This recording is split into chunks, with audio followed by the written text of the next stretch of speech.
Hello and a very warm welcome to the Suzuki main stage, where I'm joined by Roger Barnes, author of The Dinghy Cruising Companion and president of the Dinghy Cruising Association, and also Adam McGovern, RYA's RDO for the Northwest. Please remember to type any questions you have for Roger in the box and he'll try to answer as many as he can at the end of the session. We'll then have Adam, who will tell us all about the new RYA Dinghy Cruising Trails. So without delay, over to you, Roger. Well, hello, everybody. I'm greeting you from Douarnenez in France, and this is all new technology, so I hope this all works. And I'm going to talk to you about Dinghy Cruising Adventures, but it's all really a warm-up act for Adam and the new RYA Dinghy Trails, which are a wonderful innovation, I think, and something that it's great that the RYA are now doing. This is my dinghy, and as you see, she's very traditional. It suits the sort of sailing that I do, and when you cruise in a dinghy, what you often discover is that actually fishermen of the last century, at the end of the age of sail, perhaps had good reason to choose the sorts of boats that they did rather than something more like a modern dinghy. But I really don't want you to take away from this that you have to have a dinghy like mine. I chose my dinghy for all sorts of reasons, and she wouldn't necessarily suit everybody. there are times when I think she doesn't suit me. All dinghies are compromises, that's the point.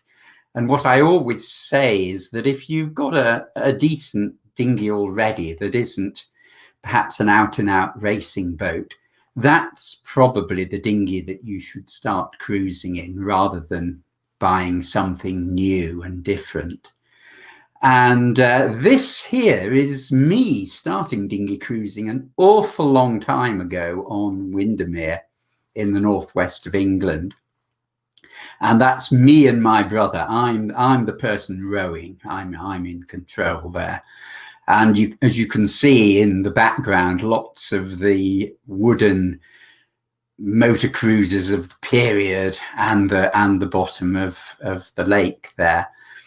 And I still go and sail on Windermere. The thing about dinghy cruising is that it's everything. It can be as ambitious and as unambitious and gentle as you like. And so this, the next slide shows me on Windermere again. Rather more recently, I borrowed a friend's boat. And the wonderful thing about the lakes is that you get this sense of sailing among the mountains, among the hills. And obviously, if you were a fan of Swallows and Amazons, as I was as a child, you're very much in that environment. And that, I think, Arthur Ransom very much captured the spirit of dinghy cruising, I think, in his books, and indeed in some of the later films that were done from them. One of the dinghy cruising trails that the RYA have produced is on Ullswater, which is another lake in the northwest of England. So this picture is me sailing on Ullswater, so you have a sense of what it's like, again, at this northern windswept lake in the middle of the big hills of the northwest of England. Very, very special place. And the whole idea of what the RYA are trying to do is to encourage you to perhaps leave your sailing waters that you're used to and take your boat somewhere new. Ullswater is just great, a really nice place to sail around. You can have a whole day there or even a week and never get bored. There are islands to explore, waterfalls, villages to land and buy things in the shops, assuming we're out of lockdown by then, obviously. This is Coniston Water. If you put your boat on Coniston Water, which is one of the lakes that the mythical lake that Arthur Ransom wrote about is based on. It's a mixture of Windermere and Coniston Water. And if you remember the stories, they went down a river and they came to a lagoon full of water lilies. This is that lagoon. It's slightly different. It flows the other way. But this is one winter a number of years ago, taking my boat down the river and exploring that lagoon. And that's just the sort of thing that dinghy cruising is about. It's about exploration. It's about finding new places. It's about simply enjoying being in the open air in your own boat.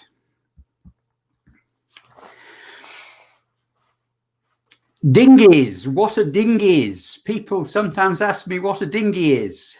This was really the original dinghy. The original dinghy was a naval vessel, quite heavy, quite a small sail area, 16 foot long. They were carried by warships, really, for the officers to play around in. And they then got sold out of the Navy and they became what everyone called a dinghy. That's really where dinghies came from. They've obviously turned into something rather different over the years. But one of the things that's very interesting if you start dinghy cruising is that you perhaps find that something rather closer to the original naval dinghy, it serves you very well. They were designed to be decent, stable boats that could cope with all sorts of conditions. But more modern designs, more modern and modest designs are perfectly appropriate. And here there is a mirror dinghy. Mirror dinghies are extremely popular dinghies still, and lots of people in our association sail them. And this is one dinghy cruising on the Dart in Devon. And you can have a standard mirror dinghy, or you can faff around with it. They're such cheap boats to buy, and this is one sailing on the Solent. It's got radar reflectors and anchors and all sorts of gear, and as you can see here, it has been adapted to become a gaffer and can even set a topsail. So dinghy cruising is everything. It's everything from ambitious passages to just taking your boat out to a little island and having a picnic. So here we have a picnic. This is a little island on Poole Harbour. The dinghies are wayfarers, very ordinary dinghies. Nothing special or difficult about this. It's just a really nice day out in the open air.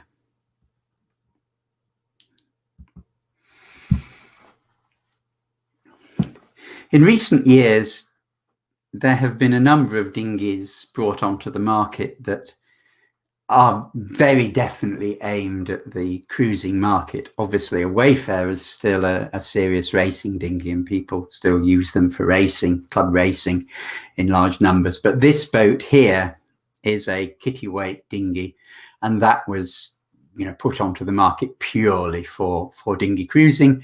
But what I like about this photograph is that it sums it all up. You go out and you take the dog.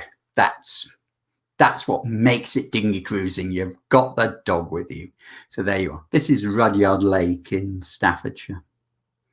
Or is it in Derbyshire? I think it's in Staffordshire. Someone will correct me in the comments. The boat that really put dinghy cruising on the map, I think, as the change from the plywood general purpose dinghies that the Wayfarer is or was originally, was the Dieben Lugger. And it's still a really good boat to choose if you want to do this sort of sailing. Obviously, again, it's not a boat you would use for racing, but it's a really good boat to take out for a day with your family. This is a more modern boat that's rather similar. This is the Dieben Lugger. I put this in because I've never shown a slide of this and I've always regretted it. I really like the Dieben Lugger. They've even got it arranged so that you can have camping tents laid out on it. It works really well.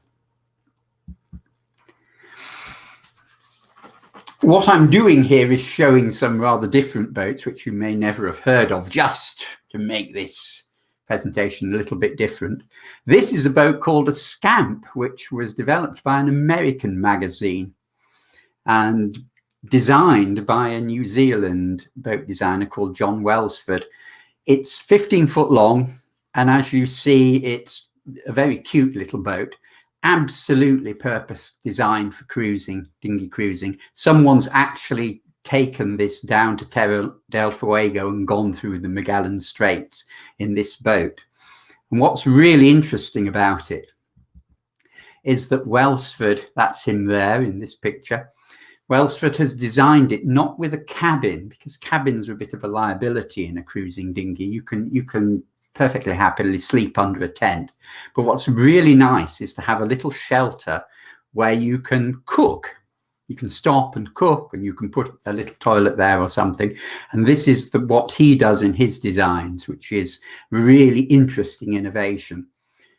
So this is what you can do if you wanted to actually have a real purpose-made cruising dinghy and were prepared to arrange one to be built for yourself. Look at boats like this. There's all sorts of interesting stuff just being developed as people are really taking this seriously as a way you can use a small boat. So a little bit about techniques. The main thing that you want to be able to do in a cruising dinghy is reef. This is a Wayfarer again, very popular cruising dinghy, but as I say, also a racing dinghy. But this, as it's a cruising Wayfarer, has got one reef in the sail, and as you can see, she's powering along off the Dorset coast, off the white cliffs of the Dorset coast.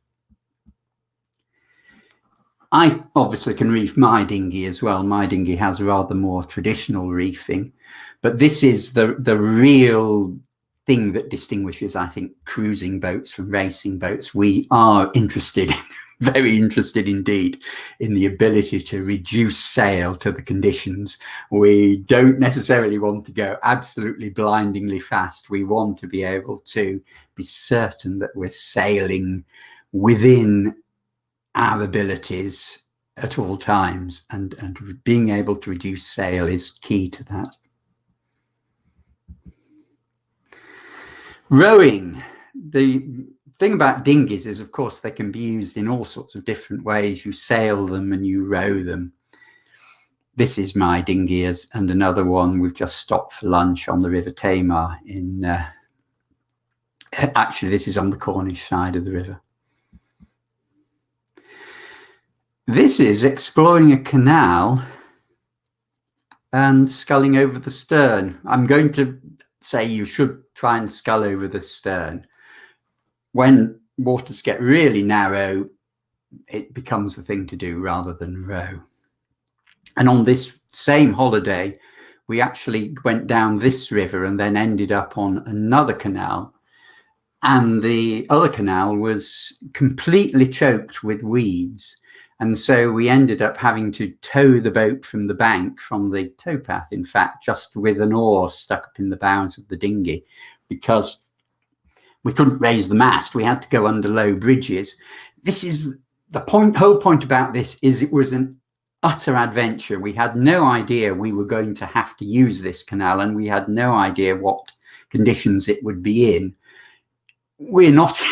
This is not an adventure that we're in any danger of death or anything, but it really was an adventure. And that's the amazing thing about dinghy cruising. You take yourself out of the normal world and you put yourself into a completely different and novel environment. And I think that's really, really good for those of us who now live in the modern world with all these computers that I'm obviously dealing with at the moment as I'm talking to you. Suddenly you're back in a more sort of simple world with pieces of wood and sails and the strength of your muscles, and that's all you have. The other thing about dinghy cruising is that you have to practice navigation skills just like you're in a yacht.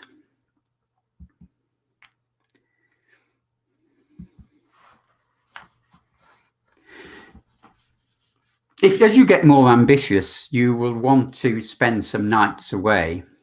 The simplest way to do this is to simply tie up to a bank and take a land tent with you, which these wayfarers are doing. If you want to get more developed, that's when you want to set up a tent on your boat. And this is very much what the Dinghy Cruising Association is known for, but it isn't essential. It's something you would move towards as you decide that this really is something you want to do. Here's a wayfarer with a tent up, having a picnic on the beach in I think the Hamble River this is. Just show you around my boat. I have a canvas tent which covers the whole dinghy.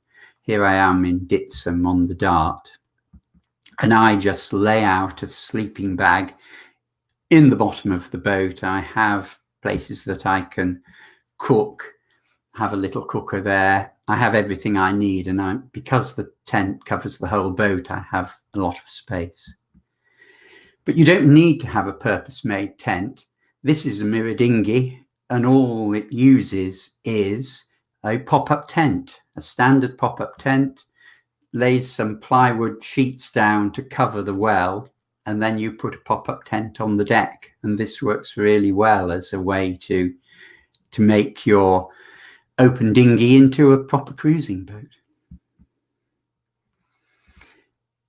So for the last segment of this, I'll just want to show you some places that you can visit for this sense of adventure that a cruising dinghy gives you.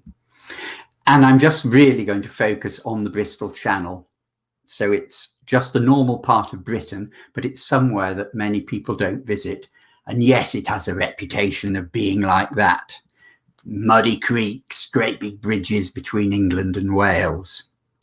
But it's also got really interesting places to visit, like Lundy Island, which I took my dinghy to a number of years ago. You have to normally go there in the ship, you see in this picture.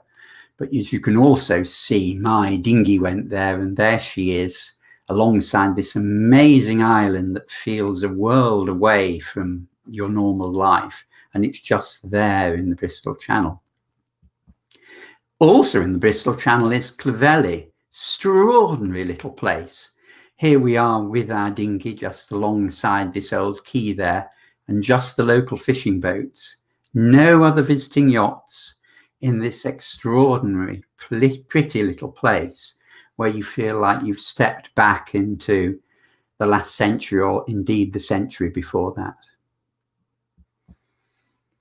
So dinghy cruising is all sorts of different things. It can be ambitious, it can be something you do in company with lots of other boats, or it can be something very simple that you do on peaceful inland waters. That's the beauty of it. You can take it at any level you want, and that's the the delight of it.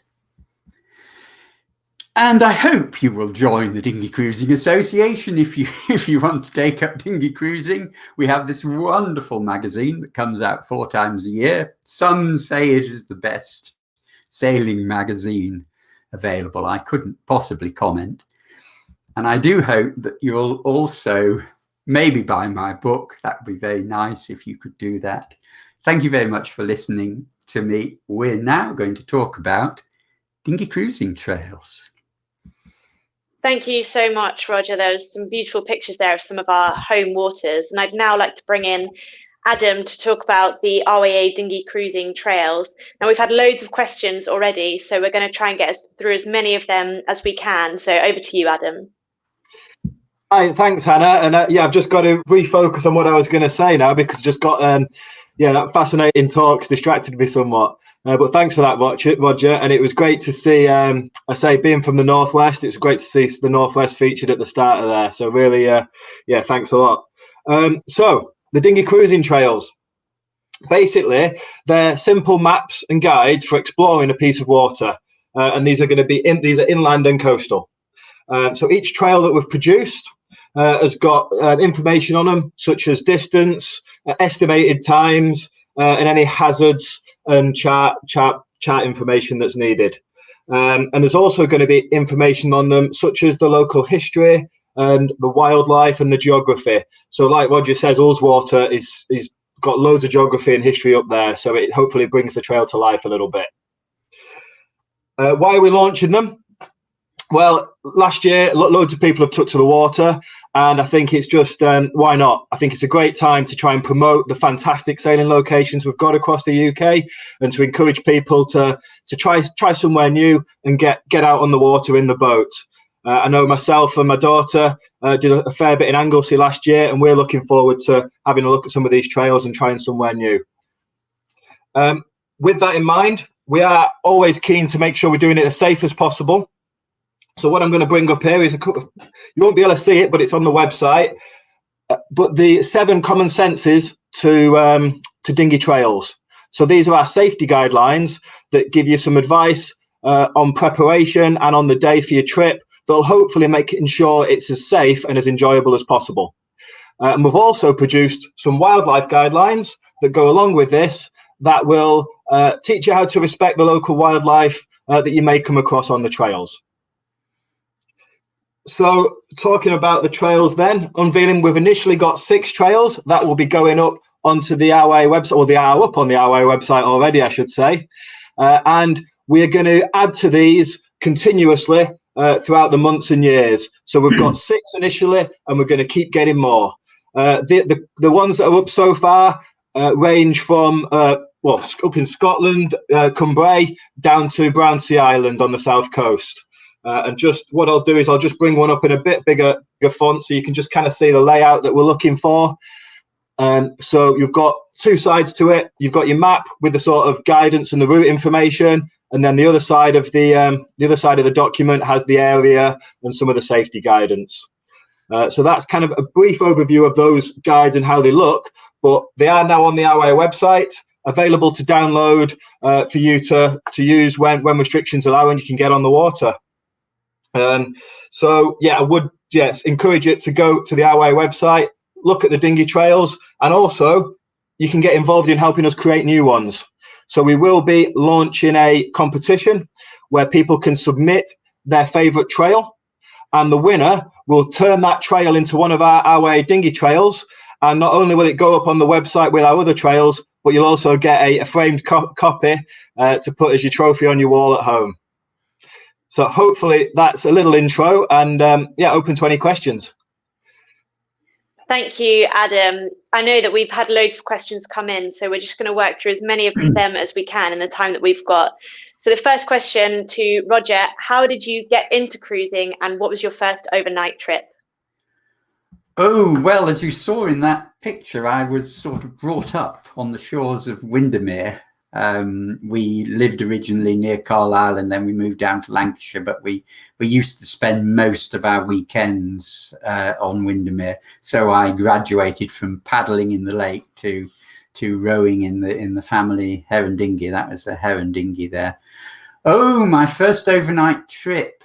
I bought a Tideway. This must be, I'm quite old, good 40 years ago, and took her to I had a lodger, and the lodger looked sad, so I took the lodger with me, and we went to the Medina River.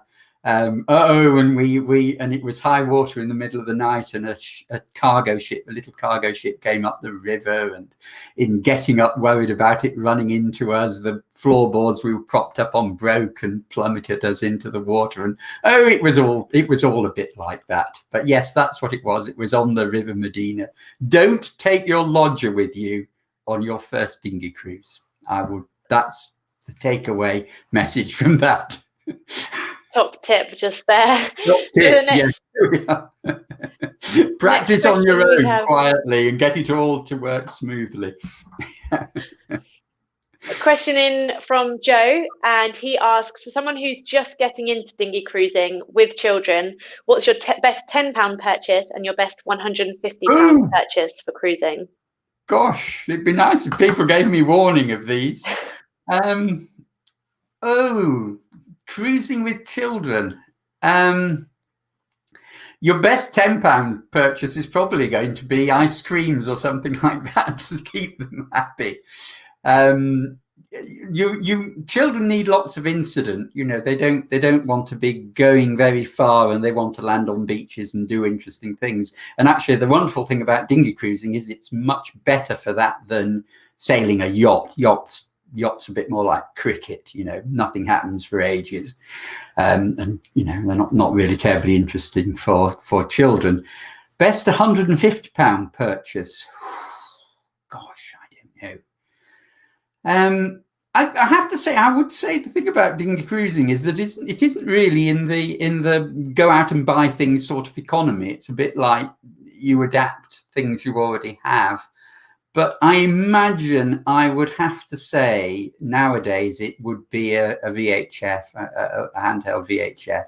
You'd get a pretty good one for £150, and that gives you the ability to know you can always contact other boats or the emergency services if you have to. And I think as a parent, that will give you a great deal of security, mental security and physical security. So yeah, there you are. Ice cream and a VHF radio. There you go. What else can you need? So now I've got a question for Adam. And are there any plans to develop similar trails with the ISA in Ireland? So I don't know if we've had many conversations with the ISA specifically at this point, but we are keen to develop as many trails as possible and keep adding to that portfolio. So across the UK, and I'm sure it'd be a real good thing to do it across Ireland as well. So although I don't think we've had any specific conversations with the ISA yet, we're keen to develop as many trails as we can across the UK and Ireland that people can enjoy. As sort of staycations are becoming more popular. Thank you. And this question is aimed for Roger, but perhaps Adam, you might have something to add as well. This is from Alistair, and he asks, what are the rules or laws regarding access to the inland locks in Scotland? Well, the Scots have basically instituted a right to roam in their hills, and that applies to their freshwater locks and their rivers. So basically you can go everywhere freely, and you can camp on the bank, and it's just wonderful. There are a few restrictions in popular areas because they've had problems, particularly around Loch Lomond. I'm not a Scot, so I don't know this firsthand, but the general principle is if you want to just cruise freely on inland waters, go to Scotland. It's tremendous what they've done. Is there anything else you'd like to add to that, Adam? No, I've not worked in Scotland for a while or sailed in Scotland for a while, so I'd have to brush up on my rules and regulations up there. But there are some great locks to go sailing on, I do know that much. Yeah, I'm sure there'll be a lot of people hoping they can visit there soon. This is a question for Adam from Nick. And he says the cruising guides are great. Do you liaise with the UKHO to develop the mapping? So another technical one. Basically, I have programs manager. So Michelle Gent has led the development of these maps, and she's been consulting with a number of different sort of mapping organisations and groups to help put these together. I'm not 100% sure if the UKHO is one that she has worked with, but it's definitely one that I can suggest to her to have a look at, because we're keen to get the best information. So gathering more information from places like this is only going to help improve the maps that we can put together in the future. Thank you. And the next question for Roger. If you were going to replace your Avaldro, what type of cruising dinghy would you choose? Oh, well, you know what it's like when you ask anyone about their boat, they always want one a bit the same but a bit bigger. I think at the moment I am you did briefly see it there, actually. I blended to John Welsford designs, but the boat with the little cabin, where the close-up of it was actually a boat called Long Steps, rather bigger than the Scamp that I used in the picture before. And Long Steps is a very interesting boat. It's designed for rowing and sailing, and John Welsford has it's designed to be his own boat, and what he wants to do is to circumnavigate the North Island of New Zealand. So he's designed a boat that he'd be happy to be at sea for maybe 3 days at a time off what's in places a really dangerous coast. The North Island of New Zealand, it's got some very bleak places, and of course you're basically in the middle of the Pacific. And the boat is designed to be rowed and sailed. It's not really designed for an outboard. And it has that rather nice little shelter. And if you've ever been in a cruising dinghy, that's the one thing you miss, is the ability, if it's cold and wet, just to get out of the wind and brew up. And having a permanent little cuddy just designed for that is brilliant, actually. I think that's his one of the things that's very interesting about his boats. There are lots of other designers, though. I don't want to focus just on John, but I think, yeah, Long Steps is very interesting. Thank you. And the next question from Charles: have you sailed in Wales, Roger? And is there anywhere you would recommend? Oh, Wales, yes. Gosh, go to Wales. Heaven's sake, yeah. They don't have, they don't have the sort of open countryside. I mean, open in terms of being able to go anywhere like the Scots have now done. But Wales has got a wonderfully interesting coastline. I talked a bit about the Bristol Channel, and all my pictures were of the English side, but the Welsh side is very interesting as well. Places like Tenby and Milford Haven. Milford Haven's like a Scottish sea loch. Don't be put off by the talk of oil refineries. Their impact on the landscape isn't as big as you might imagine in Milford Haven. But further north, all around Anglesey is great as well, and Cardigan Bay, Barmouth. I've sailed, most places actually around Wales. Yeah. Where'd I go first off? I'd probably maybe go to Porthmadog, sail around the estuary there if you wanted, Portmeirion and all that. It's very tidal, so a lot of the time there isn't any water at all. But when the tide comes in, it's a lovely, lovely area, and you've got these, the mountains of Snowdon in the background. Yeah, gosh, I'm feeling like I must go there again. I've not been there in years. And Adam, you mentioned sailing with your daughter. Is there anywhere in Wales that you would recommend? Oh yeah, Anglesey all the way. I am biased because that's where we love to go. But Anglesey is great because it's such a small island, but you've got both sides. So different days, different sides are suitable. So one day we might be over at Wedwharf Bay. If the wind conditions are onshore there, we might go over to Rossniger or Triada Bay. So I think Anglesey is fantastic because there's loads of little bays where you can do real good, safe cruising.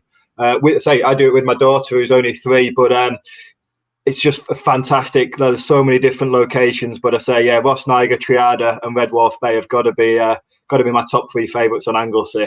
But just so many options, especially for people that are camping over there for the week or so, because you can just pick which side of the island to go based on the conditions that day. It's amazing. You might even see me there in my mirror this summer. So the next question from Konstantinos, this is for Roger. And he says he's just got a nice Wayfarer, but he's really struggling with launching from the beach when he's on his own. Do you have any advice on launching or recovery of your dinghy? Well, I said, you ask anyone who's got a boat, they always want a bigger one. Well, that's when it's in the water. You always want a bigger boat when it's in the water. You put it on land and try and manhandle it around, and that's when you wish it was a bit smaller and lighter. My boat's about the same size and weight as a Wayfarer, and they are about at the limit that you can manhandle alone, and that is a problem. And as soon as you start putting them on a beach, they get much more difficult. The way I work with my boat is I never really detach the trailer from the car, and I don't have a combi trailer. Sorry, this is going to be a slightly long answer, but I don't have a combi trailer, so I always launch straight off the road trailer into the sea. So I'm never manhandling the boat just by my hands, other than, in the garden on the flat. Never on a beach. I'm always using the car. And what I do is I pick slipways. I always launch off a slipway. And one of the stresses is a new slipway. Slipway I haven't been to before. Is it going to be steep enough so the boat can very easily sort of slide off the trailer and be winched back on? I have a winch, so I winch the boat back on. And that's what I do. I actually do a bit of research of new slipways. If I'm going somewhere new, they're a way, you can Google slipways now, and often you see a photograph of it. There are various launching websites. Or I even ask around, or I even go and reconnoitre them before I actually turn up with the boat. Depends on how far away they are. But yeah, the whole slipway thing is a big issue actually with cruising dinghies, and it's one of the things now that the RYA is doing dinghy trails. The next thing is to lobby government and local authorities to provide decent slipways and convenient car parking and places to tie your boat up to the slipway while you park your car. That's another thing. Sometimes there's no way, if you're on your own, there's no way of keeping the boat on the slipway while you go and park your car and trailer. And sometimes the car park's a long way away, not even a ring on the slipway. So you have to give someone else the task of holding the boat, find some stray person and say, hold this boat while I go and park my car. So yeah, launching off a beach is very difficult. One of the challenges of sailing on your own. So Yes. The next question, again for Roger, this is from George, and he asks, do you ever worry about theft when you pop into a pub and leave the boat unattended? No, I don't really. It is extraordinary. You just leave boats, and my boat has all sorts of expensive things scattered about, like VHF radios, and I even have EPIRBs, emergency position beacons. That's just there. It's on the boat. I occasionally put a few expensive things away. I have a locker I can lock, though anyone can break the lock, but at least it hides them. But yes, someone could come and steal the boat, but everything's insured. I have insurance. You should have insurance anyway, because it insures you third party, which is really important. And I don't. I think you have to decide you're not going to worry about that. And there we are. I don't. No, not really. I just leave the boat and go to the pub. It's a nice peace of mind. So another question in for Roger. I know that you mentioned that you're in France at the moment. Do you have any recommendations of places to go in France? Oh gosh, I'm actually in Brittany. This is West Brittany, Douarnenez, on the Atlantic coast of Brittany. Just north of here is a place called the Rad de Brest, which is a bit like the Firth of Clyde. It's a big inland estuary. That's really interesting. You could spend 2 weeks there and never more overnight in the same place. And it's big enough to be interesting, but also sheltered. It's not the open sea. You never get swells there. But all round, actually, all around Brittany is just great. There are offshore islands you can sail to in half a day. You can sail there and arrive there for lunch, and inhabited offshore islands. And further south down round La Rochelle is actually really interesting as well. Oh, I could. How long do you want me to go on for? That'll do. Brittany and La Rochelle. I believe the Mediterranean's nice too, but I've never sailed there. No, the Brittany coastline is definitely beautiful, isn't it? So Malcolm has said, can you be successful with a keel boat? He sails a Flying 15 and cruises her just at his inland water club at Foremark. He said he'd love to try it, but he's concerned about the ability to not lift the keel. So this was for Adam, this question, wasn't it? This could be for either of you. Roger, why don't you give us kind of your thoughts on whether you can cruise with a keel boat? The way I cruise and sleep aboard is very much a response to tidal waters, and I tend to dry out overnight. What I very often do is arrive on a beach somewhere, a sheltered beach somewhere, and I have arranged it so the tide is going to, well, God has arranged it so the tide, but I've picked the day, so the water's going to go away overnight, and so I'm actually dried out on the beach. And obviously that works because I've got a centerboard boat, and then the next morning the water comes back again, and I can I can sail off somewhere else. I have, however, sailed on the Baltic in a folk boat. I chartered a folk boat there. It's a bit bigger than your Flying 15, but obviously it's got a fixed keel. And it worked fine because it's not tidal, and you just sort of, it's amazing. It's the Baltic Sea. You just tie up to rocky islands, put an anchor over the stern, tie the bow up to the island and step ashore. And that's what you can do on most lakes. You just arrange that you always stay in deep water. So if that's the sort of sailing you're going to do, I'd have thought a Flying 15 will be fine. If you want to take her into tidal water, you're going to have to be a little bit yacht-like and anchor, and then have a rubber dinghy or something you can land on the beach with. I do that sometimes when God hasn't arranged the tides to be the right way around. So I can't dry it on the beach. I sometimes have to anchor, and then the water comes in. Overnight, suddenly I'm miles away from the shore. I just have a little toy rubber dinghy, a beach toy, because you're only going 50 yards maybe, and you've got your life jacket on. So you're not going further than you could swim if something went wrong with the rubber dinghy. But you can then get ashore, and you could do that. It doesn't need to be a proper serious tender. It just needs to be something that gets you to the beach. In the dry. Obviously, you can pay a bit more money and have a proper dinghy. But the toy ones work really well, and they pack small. So Flying 15 would be a great boat in all other respects. I think just a little bit of different planning required. Sorry, Hannah. I was just going to say, picking up on that from Roger, I think there's some of our trails it's about picking the right location, and some of them will be perfect for a Flying 15. So Ullswater, for example, I know that one well, and the jetties and pontoons there just mean you need to tie up to them. And we're hopeful we'll have one in Windermere, one of Roger's favourite spots, later this year as well. And again, that's got loads of public pontoons and stuff. So if you pick the right location, definitely Flying 15 is the perfect boat for it. So we've just posted the link to where you can find those dinghy trails on the RYA website. Thank you so much, Roger and Adam, for all of that really great information on the dinghy cruising trails today. And don't forget, you can go and visit the Dinghy Cruising Association stand in the halls and chat to Roger and the team about how you can enjoy cruising this year and find groups that you can join.